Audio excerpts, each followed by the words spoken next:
It is 9 o'clock. This is BTV News coming to you live from the capital, Gaborone. I am Khomotso Mapani. The headlines.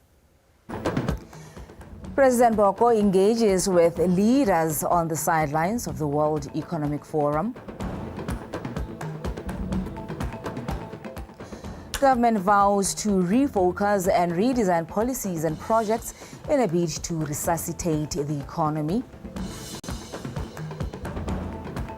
And in sport, Morana Ramorebudi appointed the Zebras coach.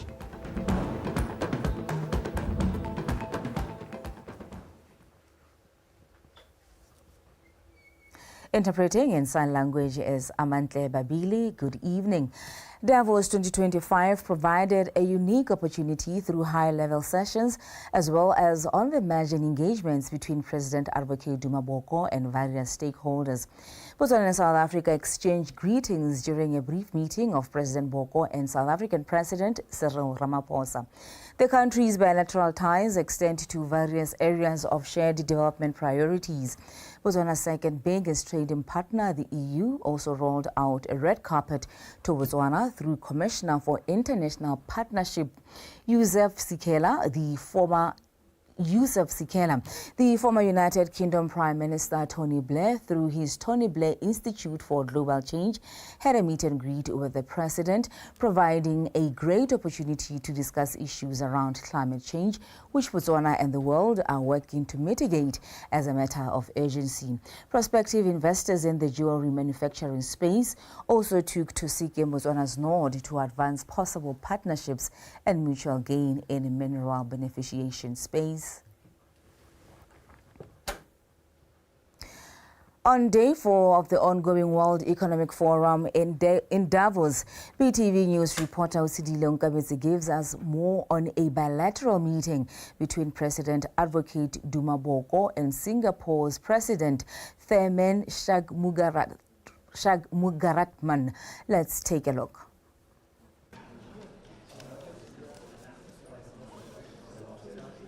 On the sidelines of Davos 2025, Singapore's ninth president had a brief engagement with President Advocate Duma Boko, and in their brief encounter, he expressed keen interest in the ruling party's election victory, to which President Duma Boko in part attributed to young people's desire for change. Botswana's youth make up a majority of the country's population, standing at almost 60%, most of whom took to the polls last year, October, to exercise their democratic right. I mean, we must have asked this many times, but what explains the willingness of the population to go for change?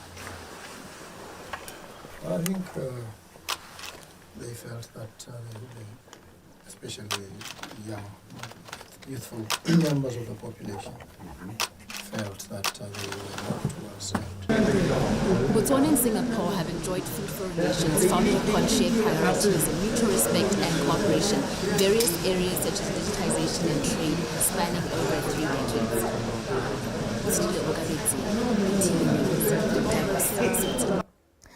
The acting president, Ms. Thanda Bagaulatli, who's also Minister of Finance, says despite the socio-economic challenges facing the nation, government will focus on policies and projects designed to improve and reinforce resilience and sustainability. When delivering his keynote address during the 2025-2026 stakeholder budget Pitso in Gaborone this morning, he highlighted that engaging stakeholders will go a long way in ensuring that the national budget reflects the realities on the ground, thus addressing key priorities. Monica Setwaila has more. The General Stakeholders Budget Pitso brought together a diverse group of representatives from the private sector, non-governmental organizations and development partners to present recommendations as well as to guide policy direction as the ministry finalizes the 2025-2026 national budget, which is expected to be presented the beginning of next month. The acting president, Mr. Gaolathe, said amid the unfavorable financial and economic environment, government will do its best to navigate through these difficult times. Allow me to indicate that promoting export-led growth requires improved competitiveness and productivity, with a focus on reducing the cost of domestic production, bringing down the price of utilities, the price of power, ease of our logistics, and removing other barriers of trade. Therefore, it is necessary to apply these systematically as we review government's decisions and all major policy frameworks, systems, procedures in the economic, labor, and social areas. And in this context, the 2025-26 budget will prioritize several critical areas, including the need to rebuild fiscal buffers. Despite the slow economic growth and persistent global challenges, the numbers estimate positivity in terms of revenue and grants for the 2025-2026 financial year. Of course, these numbers may change as we be reading the budget speech, but we estimate that we will collect slightly above the number that I showed you earlier on, total revenues and grants of 85.4 billion. And these sources of money that we anticipate for the coming year will be led by SACU receipts at 23.3 billion. Stakeholders who took part in this budget pizzo shared their input. I'm requesting the minister to also look at the local authorities and state-owned enterprises with a view to rationalize them. There are opportunities in some of the state-owned enterprises to merge them in a way that it gives them scale,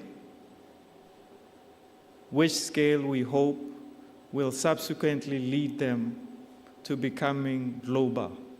We have the National Arts Council of Botswana. I understand that they are given around 4 million to actually distribute to the creative industry, which limits the growth of creative industry in the land. We do not have the requisite ecosystem for our creative sector. We need to get it right at all levels. This platform demonstrates government's recognition to shared commitment in shaping the future of this nation. Monica Saswala, BTV News, Gaborone. Meanwhile, the Court of Appeal has granted Ndaba Gaolatli leave to withdraw his appeal against the liquidator of Capital Management Botswana, CMB. Gaolatli had filed an appeal challenging the decision of the High Court that directed him to pay CMB more than 1.3 million pula he had received from the company. Ungutlule Tamagaya reports. In 2022, Judge Mahlogon Lopwithego of the High Court directed Ndaba Gaolatli to repay Capital Management Botswana an amount of 1,333,328 pula, which he had received as payment for conducting consultancy services to Capital Management Africa, a subsidiary of Capital Management Botswana, for the period running from 25 May 2017 to 10 January 2018. The judge's ruling followed a letter from Capital Management Botswana's liquidator to Gaolatli, requesting that he repays Capital Management Botswana since his services did not benefit the company. The liquidator told the court that Gaolatli confirmed that he had indeed been paid by CMB and further that he had done no work for the company during the whole period. The High Court, during the course of the proceedings, was also informed by the liquidator that Ndaba Gaolatli was receiving a payment of 166,666 pula per month between May and January 2018 from Capital Management Transactional Account. Judge Peter also informed Ndaba Gaolatli that he had not demonstrated at all that there was any connection between him and Capital Management Botswana that warranted the company to pay him for any service he rendered to it, and has not disclosed any lawful defense to the notice. On the 1st of March 2021, the appellant Ndaba Gaolatli filed an affidavit before the Court of Appeal opposing and setting aside recovery of transaction. Gaolatli later filed another application before the Court of Appeal seeking to withdraw the appeal and repay Capital Management Botswana an amount of 1,333,328 pula he received from the company. A bench of the Justices of the Court of Appeal acceded to the request by Gaolatli and granted him leave to withdraw the appeal. The bench also ordered that each party will bear own cost of appeal. Ungutle Thamage, BTV News, Court of Appeal, Gaborone. The Minister of Minerals and Energy, Ms. Boholo Kinowendo, has called for immediate attention to the pricing of petroleum products in the country. Kinowendo says the shift could inevitably help cultivate a favorable business environment in the oil and gas sector. The minister made the remarks during the ministry's stakeholder engagement meeting. Wame Mokhatitswane reports. Botswana's energy policy compels government to ensure a fair and satisfactory pricing of petroleum products among consumers and other industry players to attain self-sufficiency and increase security of supply within the energy sector. Minister Kinowendo pointed out the need for cultivating a favorable business environment in the energy sector over and above the provision of cost-effective energy to Botswana. And ensuring that petroleum products are priced in a manner that will satisfy the players in the industry, and most importantly, that consumers will receive fair pricing in the market.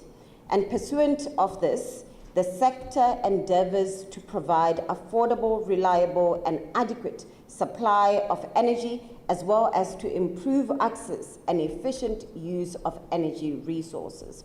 The meeting brought to light some of the pertinent and pressing issues within the sector. I mean, we've got sun 24/7. Why can't we generate power through solar? And some of our companies have got capabilities to do that. For instance, I'll speak for Vivo Energy, for instance. We are owned by Vitol. Vitol is one of the top 5 traders. And we participate in this. There are mines across Africa that are running on solar, no diesel or biofuel, purely solar. And it's something that we can collaborate on. We are operating in an industry where we don't know what the end game is. Do we see a market where Botswana Oil is the only participant in the next 20 years? Or do we see a market where private sector will be given a chance to participate? We want to ensure that there is a conducive environment for doing business, and so regulatory environment is key. The reforms that do so will be key. We have noted some of the issues emanating around pricing, around slate review. We have noted issues emanating around BERA and around the ball mandate. And we can assure you that the restructuring of BERA is imminent, and ball mandate is under review. Everybody has been asking this. Special fund management is currently under review. Minister Kinowendo assured the attendants that their insights and recommendations will be used in creating the Ministry of Minerals and Energy's 5-year strategy geared towards enhancing service delivery within the ministry. Wame Mokhatitswane, BTV News, Gaborone.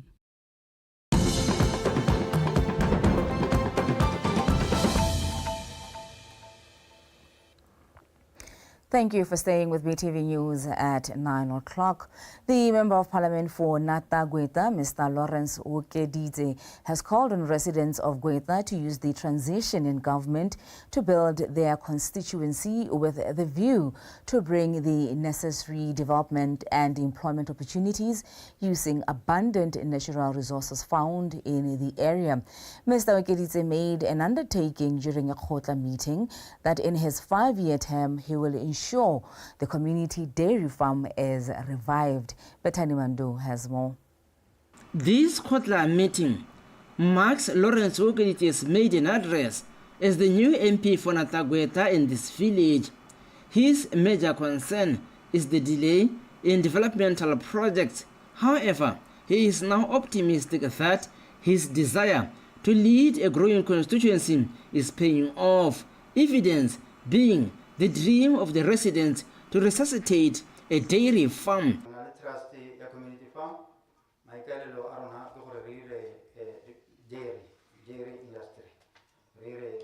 We have a community trust, and our intention is to venture into dairy farming, and we have a plan for the project.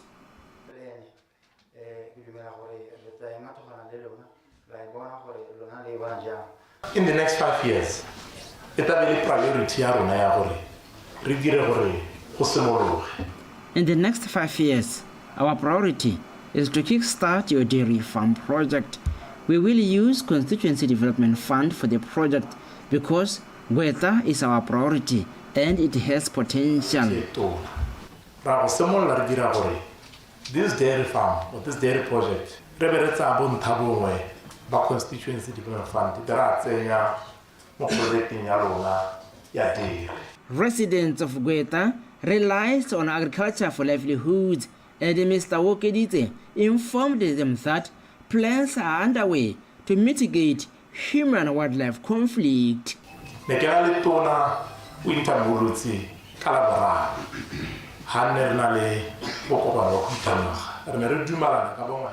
I met with Minister of Tourism, Mr. Winter Muluzi, and I suggested to him that he should table a motion in Parliament that will now call for the compensation of all predators that were not in the list of compensation if they have caused damage to your livestock.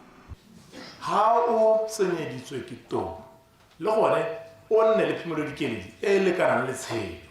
there is a long-standing issue of the closure of the village abattoir by the council.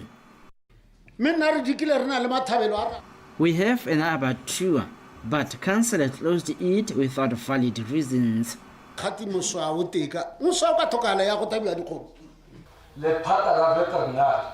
The Department of Veterinary Services is the one that failed our abattoir, citing it did not meet set standards. We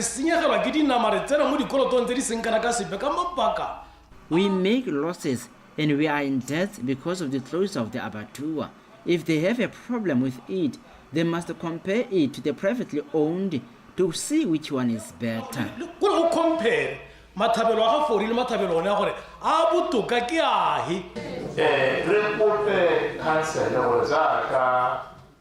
I suggest that the council should hand over the abattoir to the community.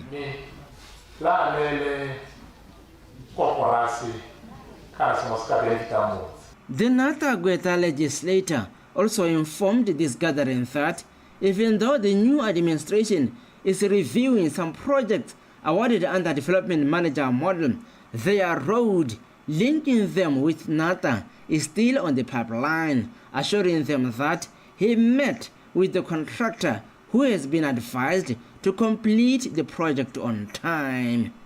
Bethany Manto, BTV News, Gweta.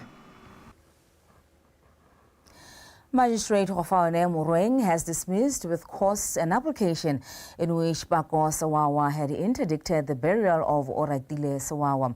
The burial was expected to take place in Moshopa on Monday this week, but was deferred to Friday after Bako Sawawa, who is a family member, filed an application against the burial of the 23-year-old Oratile Sawawa.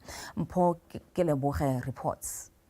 When delivering her ruling, Magistrate Hofaone Mureng says Pena Siwawa has no local standing to make such application before court as the mother of the deceased is still alive. She then ordered for the burial of the 23-year-old Oratile Siwawa to be executed tomorrow morning in Moshopa. She further ordered for the applicant to pay for all the expenses in relation to the funeral arrangements.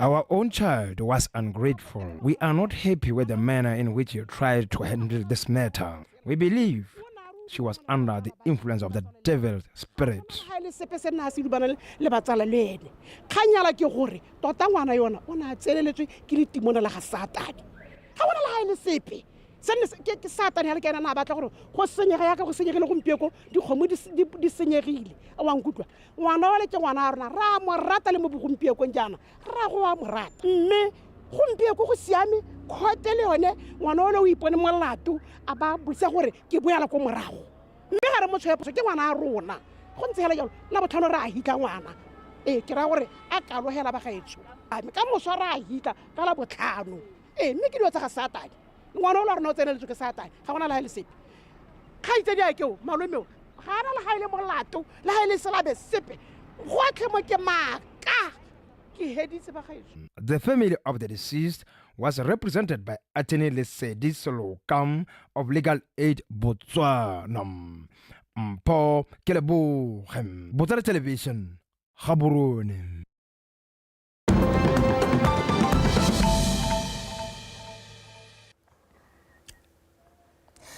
In international news, supporters of immigrant rights gathered in Los Angeles, USA, to oppose President Donald Trump's mass deportation policies and executive orders on immigration.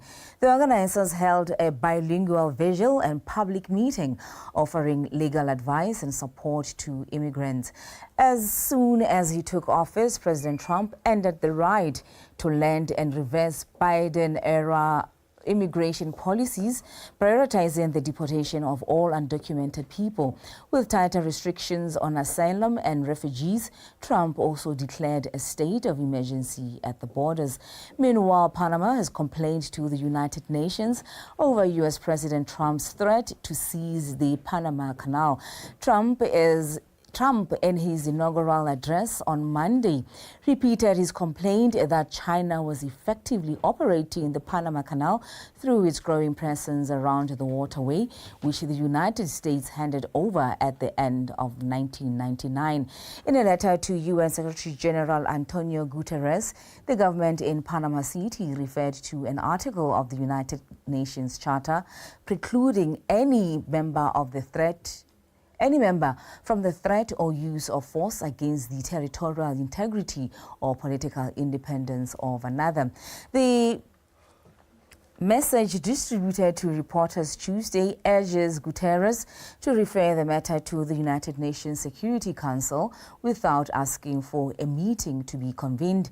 Panama's president has denied that any other nation was interfering in the canal, which he said was operated on a principle of neutrality.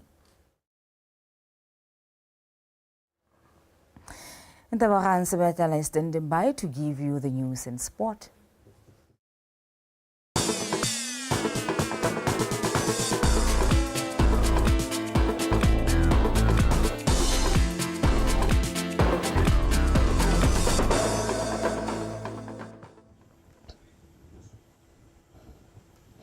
Thank you very much, Khomozo Mapani. Now, Botswana Tonight Sports News follows with me in Tabaran Sebetala. Botswana Football Association has appointed former Joining Galaxy coach Morena Ramorebudi as the new coach for the senior national men's football team, the Zebras, for a period of 2 years. Khomzos Fako follows. The former Joining Galaxy Gaffer has won the Botswana Premier League twice in a row, as well as the last Orange FA Cup, reaching the group stages of CAF Champions League, the achievement that qualify him for the top position. He brings in a wealth of experience and success. He holds a CAF A license and has spent over a decade proving his abilities as a top coach with Joining Galaxy. One of Mr. Morebudi's greatest strengths is his connection to our players. He has worked closely with many of them at club level, and this familiarity will ensure a smooth transition. This makes him the right man to lead the Zebras forward. While today it is about welcoming Mr. Morebuli. A lot is expected from the new man in the next 2 years. I must share that we have agreed on clear targets to measure our progress. These include progressing beyond the group stages of the 2025 AFCON, collecting at least 12 points in the 2026 World Cup qualifiers, which will be hosting Somalia in March, qualifying for CHAN 2026, winning the 2025 COSAFA Senior Men's Challenge, improving our FIFA rankings to the top 30 in Africa. These goals reflect our belief and his ability to take the Zebras to the next level. For his part, Ramorebudi highlighted that Botswana has a lot of talented players and his task will be to take them to another level. I think this is the challenge that comes with all the experiences that I've been through. And I think I want to take the opportunity once again to thank the president and the leadership of football in the country for giving me the opportunity. And I'm willing to go out there, contribute, and make sure that I bring a proper change into the football. And I think the most important thing is to work hand in hand with every coach and every football person so that we can grow this game. Because I think if you look every weekend, you see many people attending matches. That simply means that football is the biggest sport in the country, and we need to try as hard as we can to work closer so that we can improve it. Thank you. The Zebras' new coach will start his journey with a tough clash against Algeria in the World Cup qualifiers on the 17th of March at Obed Itani Chilome Stadium. Khomzo Sefako, PTV Sport, Gaborone. Meanwhile, Botswana Football Association President Tarik Babitseng has urged the stakeholders to offer the national teams all the necessary support they need to reach greater heights. Football is not just about the players and coaches. It is about the support of the entire nation. Ke kopa lotlhe go ema le re Morena Ramorebudi le setlhopha sa rona nokeng. With unity, we can achieve great things. I want to take this opportunity to encourage the nation to support both our Zebras and the Mares teams as they represent Botswana on the global stage. Locally, we need to fill stadiums and create an atmosphere that will inspire our players during the World Cup qualifiers. Imagine a packed Francistown Stadium, Obed Itani, with the fans traveling from as far as Gantsi and Shakawe to cheer up for the Zebras. Your support can make all the difference.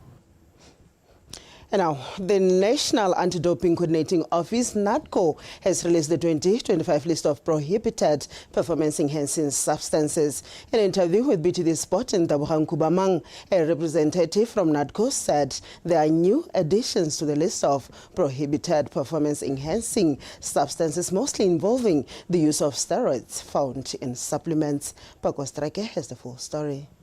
Kubamang said it is key for all sporting associations in Botswana to be made aware of these prohibited substances so as to curb cases where athletes find themselves suspended due to the use of such substances. We encourage our athletes to abstain from buying supplements or any medication over the counter so that they are a bit safer.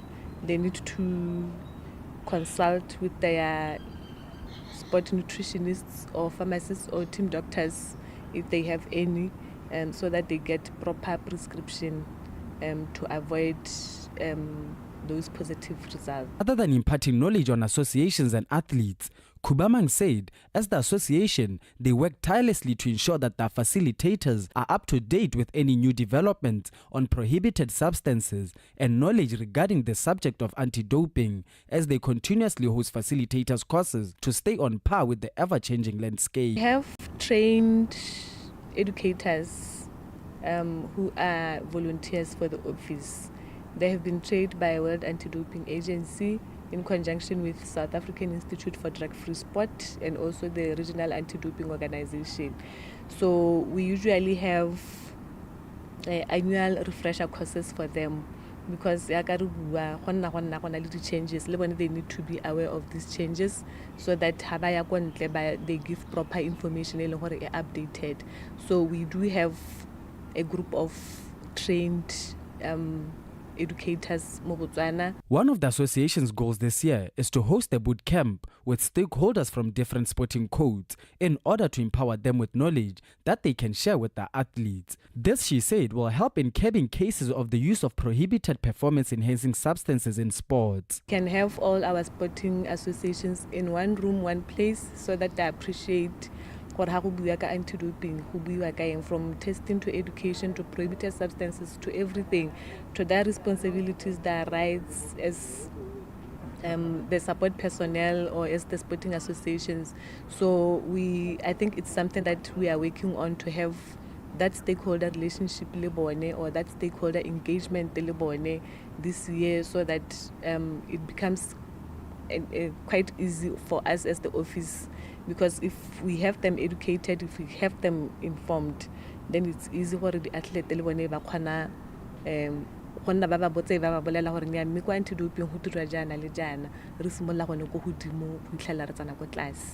year, the Botswana Anti-Doping Association's goals is to host conferences in different areas across Botswana with the aim of spreading the anti-doping message across the country. Pago Sterek, PTV Sport. Gaborone.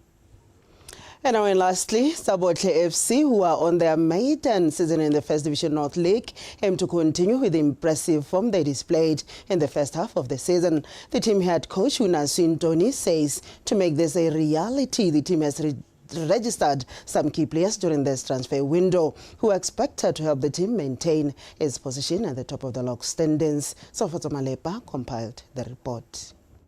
Despite recent disruptions to various teams' training sessions due to heavy rains, as well as postponement of Week 8 fixtures, Sabotle FC is determined to win all its matches this season and claim First Division North title, as well as automatic promotion to the Elite League. Plan for the whole of this season, each game as it comes. We plan to take each game as it comes without undermining any opponent.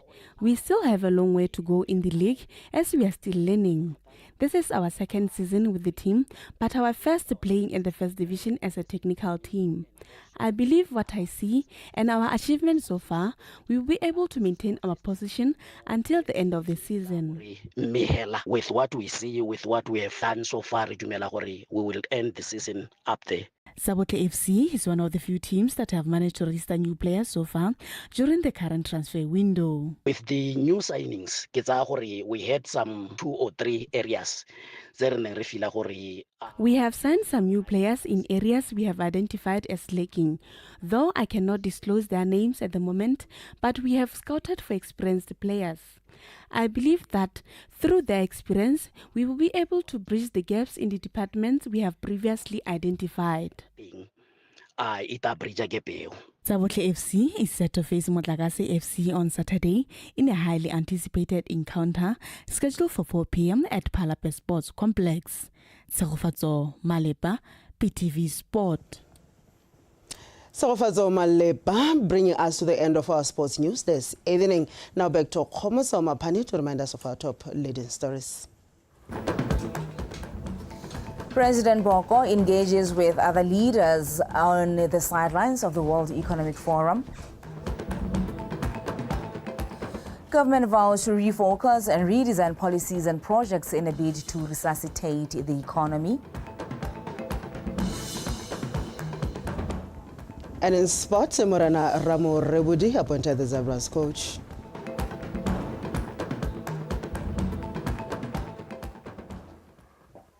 And in sport in sign language was Amantle Babili. Up next is the weather update, BTV News, Ikanyarona.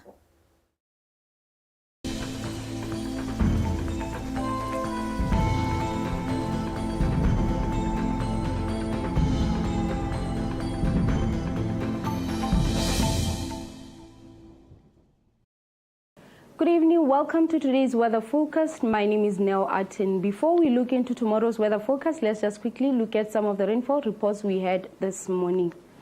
74 millimeters at Reipo Spen Primary School, 55 millimeters at Mohembo Primary School, 46 millimeters at Ngojane Animal Insemination, 18 millimeters at Ngojane Med Station, 10 millimeters at Boxpitz Primary School, and Shakawe Met Station, 6 millimeters at Kasani International Airport and Seronga Police Station, 5 millimeters at Kazungula Primary School, Nokaneng Animal Insemination, Nokaneng Khotla, Nokaneng Primary School, 4 millimeters at Kazungula Road Border and Plateau Primary School, 0.3 millimeters at Mitsimantle Khotla.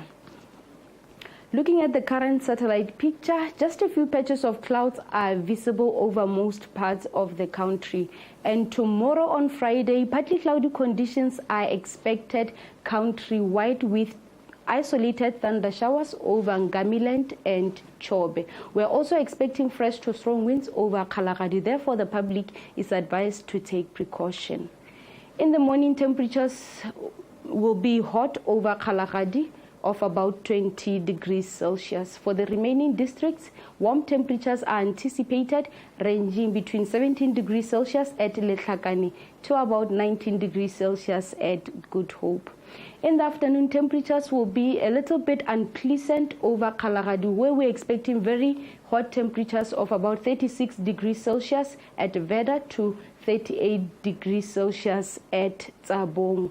For Hanzi, southern, southeast Gauteng, hot temperatures are expected ranging between 34 degrees Celsius at Gaborone to about 35 degrees Celsius at Good Hope. For Ngamiland, Chobe, central and northeast, warm temperatures are expected ranging between 29 degrees Celsius at Francistown to 31 degrees Celsius at Mahalape. As we continue with the weather forecast, particularly for this coming weekend, over southern, southeast Gauteng and Kwening, partly cloudy conditions with isolated thunder showers are expected, and in the afternoon, hot temperatures are expected. For Hansi and Kalahari, partly cloudy conditions with isolated thunder showers are anticipated with hot to very hot afternoon temperatures. For Chobe and Ngamiland, partly cloudy conditions with isolated thunder showers are anticipated with warm afternoon temperatures. Over central and northeast, partly cloudy conditions with isolated thunder showers are expected with warm temperatures in the afternoon. Well, that's the weather forecast. Until we meet again next time, good night.